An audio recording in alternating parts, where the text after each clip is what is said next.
tatlong bagay. Una, masaktan ka o mamatay, wala silang responsibilidad. Pangalawa, kahit anong madala mo pagbalik sa laro, ito ay magiging pag-aari ni Ginoong Batela. Pangatlo, sinasabi rin nito, yung gantimpala na 500 milyon na makukuha, pumirma ka kung payag ka dito. Payag ako. Paano? Alis na ako. Yoryo, good luck sa examination mo. Sige, basta mag-iingat kayong dalawa. Yun ay, kung sakali lang naman na may panganib. Sigurado magiging okay kayong dalawa. Magiging okay kami.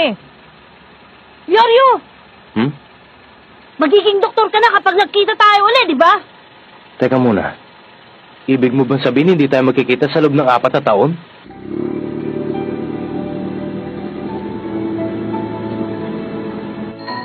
Sa palagay ko, patis tayong maging teacher o doktor. Kailangan kong mag-aral. Bye! Kailangan na natin umalis, Gon. Meron lang tayong isang bagay na alam. Huh? Sigurado kasi na meron tayong bagay na may babalik pagkagaling sa laro. Yun ang hinahabol ni Ginoong Batela, kaya siya gumastos ng malaking pera para dito. Shizuku, Kortopi, dito muna kayo. Sa Grid Island? Oo, tara pumunta tayo. Huwag mong sabihin na may pinaplano kang iba. Pero may isang lugar lang para sa 2 tao, hindi ba? Hindi lang para talunin ang layunin ng laro na to. May kinalaman kaya ito sa pagkilos ng Gineo Ryodan? Oo, malamang may kinalaman nga to doon. Mas magiging ligtas tayo kung ikaw at ako ang papasok sa loob ng laro. Naiintindihan ko na. Sige. Alam mo ba, ang tren na to, nireserba para sa atin. Sa tingin ko, magiging maingat na siya. Dahil minsan, ninakawan na siya ng laro. Paalam na, York New City. Tara.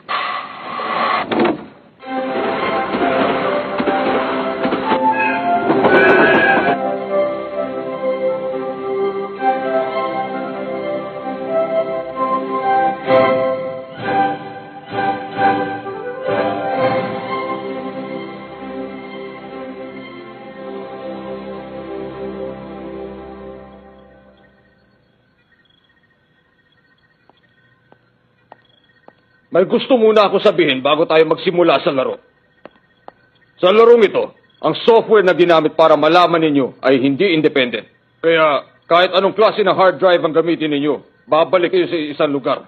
Ang tipo ng laro nito ay hindi nalalayo at halos katulad siya ng internet game. Bukod dito, lahat kayo ay maaaring makarating ng sabay-sabay kahit saan pa kayo manggaling. Anong ibig sabihin nun? Mahirap na ipaliwanag sa tao na baguhan pa lang sa ganitong klase ng laro.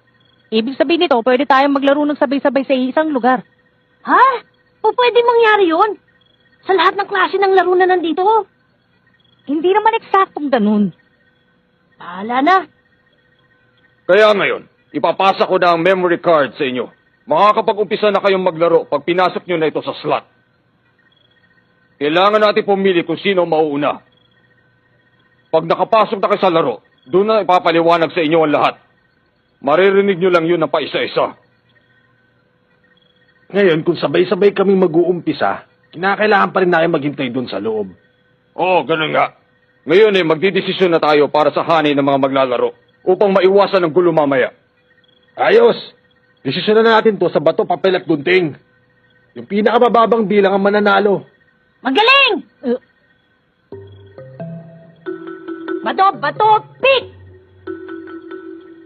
Ayos! 17 ako. Sige, ikaw na mauuna. Siguro naman, may save data ka na rin, hindi ba? Maaari bang gamitin mo na?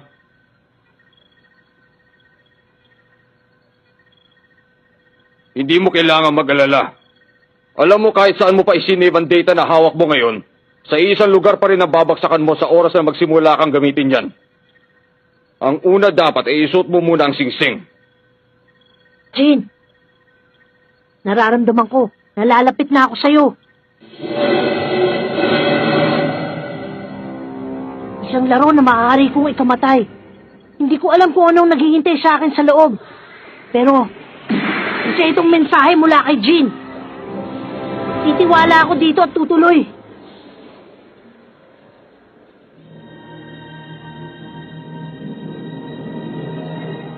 Ngayon, ito na ang magiging Great Island mo.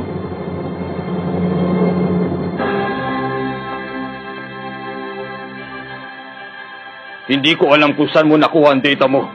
Pero wala nang lalayo pa sa data na hinahawakan ko.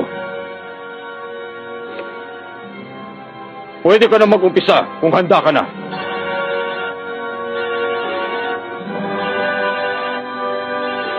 Don!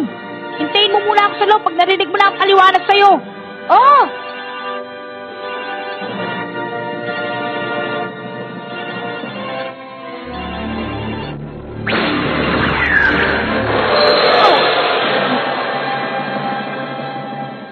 Wow!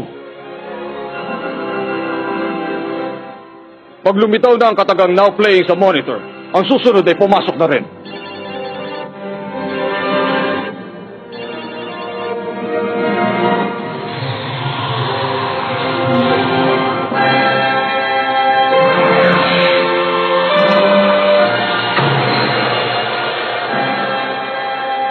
Bon.